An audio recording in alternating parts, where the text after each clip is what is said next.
یہ ریڈیو قطر FM 107 ہے۔ اب آپ محمود احمد سے خبریں سنیے۔ ابتدا میں پیش خدمت ہیں اہم خبروں کی سرخیاں۔ کل لوسیل پیلس میں صاحب اسم امیر سے قطر کے دورے پر آئے ہوئے امریکہ کے وزیر خارجہ نے ملاقات کی۔ وزیر اعظم اور وزیر خارجہ نے اس بات کی تصدیق کی ہے کہ فلسطینیوں اور اسرائیلیوں کے درمیان تصادم کے پہلے دن سے ہی ریاست قطر کشیدگی کو کم کرنے اور حالات کو پرسکون بنانے کی خواہش مند ہے۔ ایران کے وزیر خارجہ نے خبردار کیا ہے کہ اگر اسرائیل نے غزہ کی پٹی پر تباہ کن حملے بند نہ کیے تو غزہ پر اسرائیلی جارحیت اور اس پر مسلط کردہ محاصرہ خطے کے دیگر علاقوں تک پھیل سکتا ہے۔ اور قابض اسرائیلی فضائیہ کے جنگی طیاروں نے کل بھی غزہ کی پٹی کے مختلف علاقوں پر شدید حملوں کا سلسلہ جاری رکھا۔ یہ تھی اہم خبروں کی سرخیاں، اور اب سے چند لمحوں بعد تفصیل سے خبریں نشر کی جائیں گی۔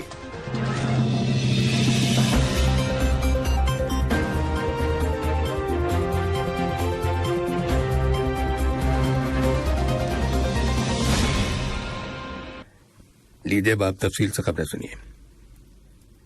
کل لوسیل پیلس میں صاحب اسم امیر شیخ تمیم بن حمد آل ثانی سے قطر کے دورے پر آئے ہوئے امریکہ کے وزیر خارجہ اینٹونی بلنکن نے ملاقات کی۔ ملاقات کے دوران دونوں دوست ممالک کے درمیان دو طرفہ تعلقات، تمام شعبوں میں ان تعلقات کو فروغ دینے کے وسائل اور مشترکہ دلچسپی کے متعدد علاقائی اور بین الاقوامی امور، خاص طور پر فلسطینی علاقوں میں ہونے والی ڈیولپمنٹ اور وہاں کی موجودہ انسانی صورتحال پر تبادلہ خیال کیا گیا۔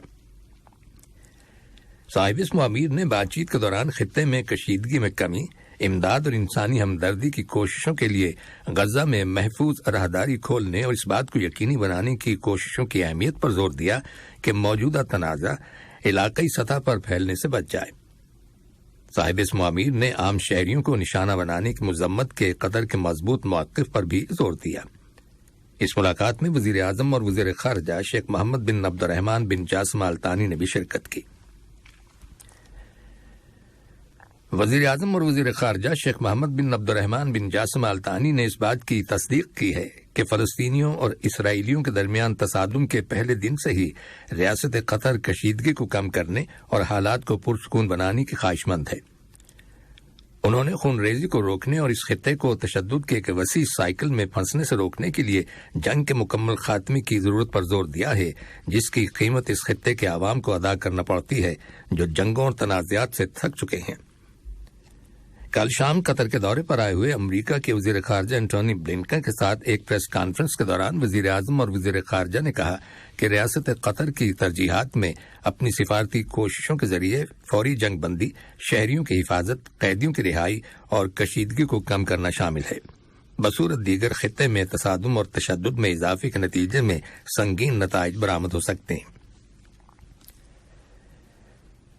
وزیر اعظم اور وزیر خارجہ شیخ محمد بن عبد الرحمن بن جاسم آل ثانی سے کل امریکہ کے وزیر خارجہ اینٹونی بلنکن نے ملاقات کی، جس کے دوران وزیر اعظم اور وزیر خارجہ نے اسرائیلی فوج کی جانب سے فلسطینی شہریوں کو نشانہ بنانے کی مذمت کرتے ہوئے قیدیوں کی رہائی سے متعلق قطر کے موقف کی توثیق کی۔ انہوں نے مختلف پارٹیوں کے ساتھ رابطہ کرنے کی ضرورت پر زور دیا، اس بات کو یقینی بنانے کے لیے کہ محاذ آرائی پر قابو پایا جائے اور اس کا دائرہ علاقائی طور پر وسیع نہ ہو۔ وزیر اعظم اور وزیر خارجہ نے قطر، امریکہ اور دیگر شراکت داروں کے درمیان مشترکہ کوششوں کو مضبوط بنانے کی ضرورت پر بھی زور دیا تاکہ کشیدگی کو کم کیا جا سکے اور شہریوں کو لڑائی کے نتائج سے بچایا جا سکے اور انہیں بین الاقوامی انسانی قانون کے مطابق مکمل تحفظ فراہم کیا جا سکے۔ انہوں نے اس بات پر بھی زور دیا کہ فلسطینی شہریوں کو بے گھر کرنے یا پڑوسی ممالک میں پناہ لینے پر مجبور کرنا بین الاقوامی قوانین اور اصولوں کی خلاف ورزی ہے۔ اس سے تصادم کے اثرات بڑھ جائیں گے اور فلسطینی عوام کے مصائب اور مشکلات میں اضافہ ہوگا۔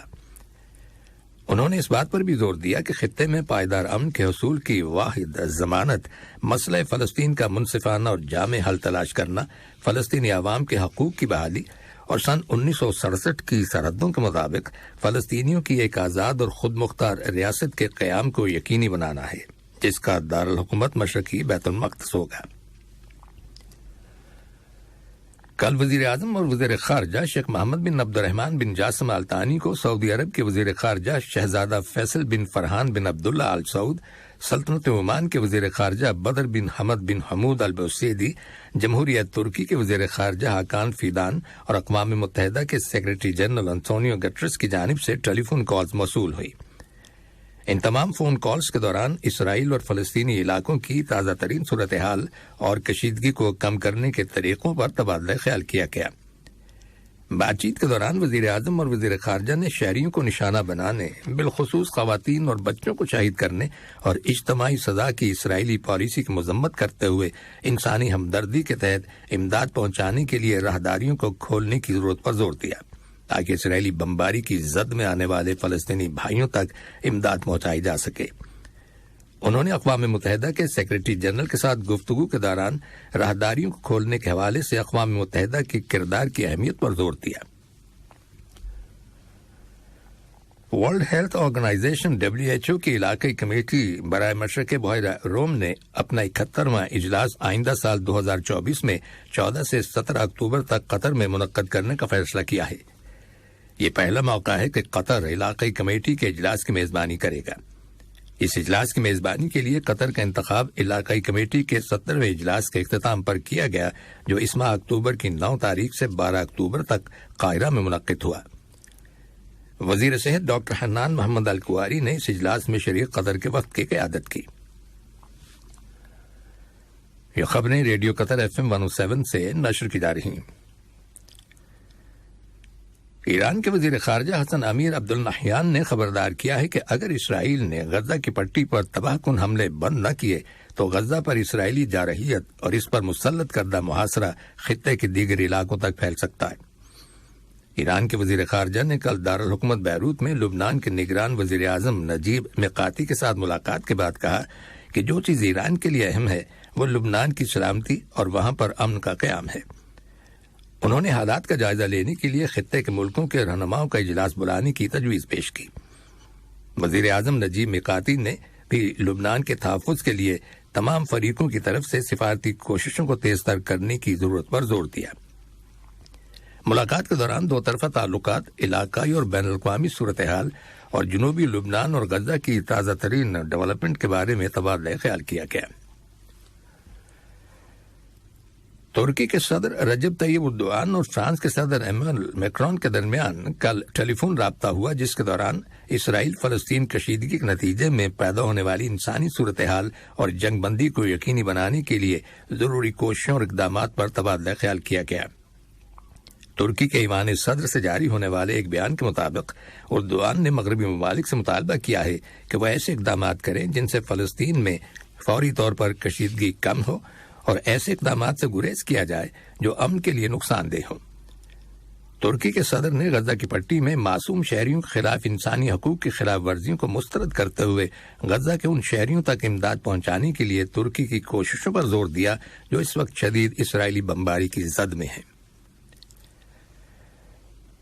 قابض اسرائیلی فضائیہ کے جنگی طیاروں نے کل بھی غزہ کی پٹی کے مختلف علاقوں پر شدید حملوں کا سلسلہ جاری رکھا، جن کے نتیجے میں درجنوں عام شہری شہید اور زخمی ہوئے ہیں اور بڑے پیمانے پر تباہی ہوئی ہے۔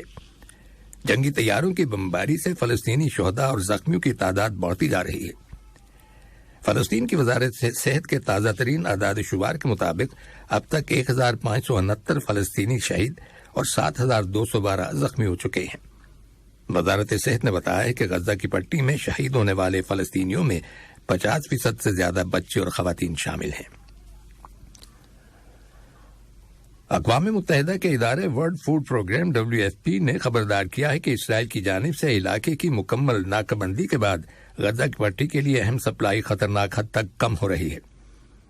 اور روم میں WFP کے ایمرجنسی کے شعبے کے ڈپٹی چیف برائن لینڈر نے کہا ہے کہ غزہ کی پٹی کے حالات انتہائی سنگین صورتحال اختیار کر چکے ہیں اور خوراک اور پانی کی محدود سپلائی میں تیزی سے کمی واقع ہو رہی ہے۔ واضح ہے کہ WFP ہر ماہ تقریباً 350,000 فلسطینیوں کو براہ راست خوراک سپلائی کرتا ہے۔ ہیومن رائٹس واچ تنظیم نے تصدیق شدہ ویڈیوز اور گواہوں کے اکاؤنٹس کی بنیاد پر انکشاف کیا ہے کہ قابض اسرائیلی فوج نے 10 اور 11 اکتوبر کو لبنان اور غزہ کے علاقے میں فوجی آپریشن کے دوران سفید فاسفورس بم استعمال کیے۔ تنظیم نے ایک بیان میں کہا ہے کہ ویڈیوز میں غزہ شہر کی بندرگاہ اور اسرائیل کے ساتھ لبنان کے سرحدی علاقے میں توپ خانے سے فائر کیے گئے سفید فاسفور بموں کے نشانات موجود ہیں۔ واضح ہے کہ سفید فاسفورس کے گولے داغنے سے آگ لگ جاتی ہے، جن سے انسانی جانیں ضائع ہوتی ہیں، اور جو لوگ بچ جاتے ہیں ان پر اس کے طویل مدتی اثرات مرتب ہوتے ہیں۔ اور اب کچھ خبریں کھیلوں کے بارے میں۔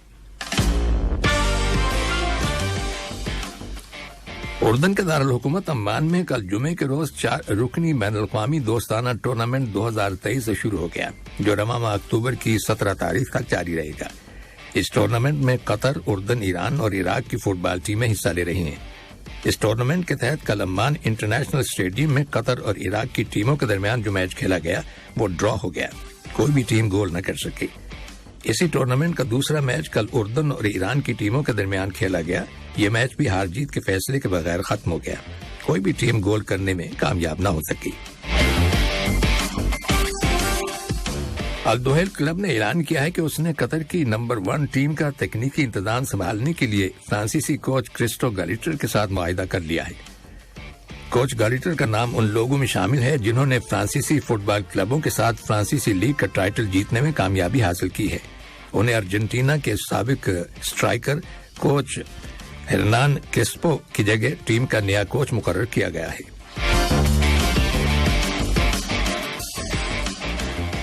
قطر کے سعید السلیتی نے ہسپانوی سپر بائک کپ کا 5واں راؤنڈ کارٹیجینا سرکٹ میں کوالیفائی کرنے کے بعد یہ ریس جیت لی ہے۔ اس ریس میں 55 سے زیادہ بائک رائیڈرز نے حصہ لیا۔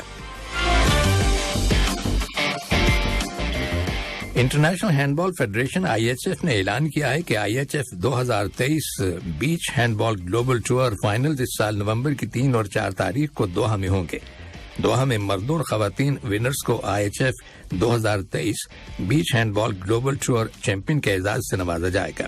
یہ اس چیمپئن شپ کا چوتھا مرحلہ ہوگا۔ اس سے قبل پہلا مرحلہ برازیل، دوسرا مرحلہ تیونس اور تیسرا مرحلہ پولینڈ میں ہوگا۔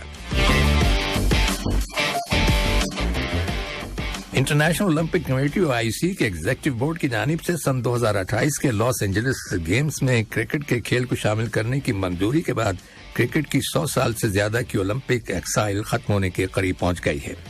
OIC کے صدر تھامس باش نے کل بھارت کے شہر ممبئی میں ایگزیکٹو بورڈ کی میٹنگ کے دوسرے روز بات کرتے ہوئے کہا کہ لاس اینجلس LA کے منتظمین کی جانب سے T20 کرکٹ کو بیس بال، سافٹ بال، فلیگ فٹ بال کے ساتھ 5 نئے کھیلوں میں سے ایک کے طور پر شامل کرنے کی تجویز کو قبول کر لیا گیا ہے۔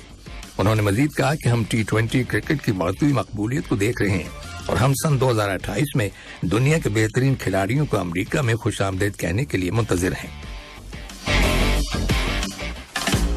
آخر میں اہم خبروں کی سرخیاں ایک بار پھر سن لیجیے۔ کل لوسیل پیلس میں صاحب اسم امیر سے قطر کے دورے پر آئے ہوئے امریکہ کے وزیر خارجہ نے ملاقات کی۔ وزیر اعظم اور وزیر خارجہ نے اس بات کی تصدیق کی ہے کہ فلسطینیوں اور اسرائیل کے درمیان تصادم کے پہلے دن سے ہی ریاست قطر کشیدگی کو کم کرنے اور حالات کو پرسکون بنانے کی خواہش مند ہے۔ ایران کے وزیر خارجہ نے خبردار کیا ہے کہ اگر اسرائیل نے غزہ کی پٹی پر تباہ کن حملے بند نہ کیے تو غزہ پر اسرائیلی جارحیت اور اس پر مسلط کردہ محاصرہ خطے کے دیگر علاقوں تک پھیل سکتا ہے۔ اور قابض اسرائیلی فضائیہ کے جنگی طیاروں نے کل بھی غزہ کی پٹی کے مختلف علاقوں پر شدید حملوں کا سلسلہ جاری رکھا۔ اور اس کے ساتھ ہی ریڈیو قطر FM 107 سے خبروں کا آج کا پہلا بلیٹن ختم ہوا۔ اسٹوڈیو سے تکنیکی معاون محمد حسن سوڈانی اور محمود احمد کو اجازت دیجیے۔ اللہ حافظ۔ السلام علیکم دوستو، میں ہوں شیخ نور۔ آپ دیکھ رہے تھے قطر نیوز FM 107 قطر نیشنل ریڈیو پر، اور میں اس ویڈیو کو ریکارڈنگ کر کے ایڈیٹنگ کر کے آپ کو نور ٹائم 24/7 یوٹیوب چینل پر اپڈیٹ کیا ہوں اور فیس بک شیخ نور پیج پر اپڈیٹ کیا ہوں۔ یہ نیوز چینل یہ نیوز اپڈیٹ گورنمنٹ کی طرف سے آتی ہے، کوئی فیک نہیں رہتا، کوئی ملاوٹ نہیں رہتا، اسی لیے میں اس کو اچھی طرح سے ایڈیٹنگ کر کے میں اس یوٹیوب میں اپلوڈ کرتا ہوں۔ آپ کو اسی طرح سے ویڈیو دیکھنا ہے، اصلی نیوز آپ کو ملتے رہے، اسی لیے میرے چینل نوٹ ٹائم 24/7 یوٹیوب چینل کو سبسکرائب اور لائک اور کمنٹ کر کے رکھ لیجئے، تاکہ اپڈیٹ جیسے ہی ہوا نیوز ہر دن وہ آپ کو ملتا رہے۔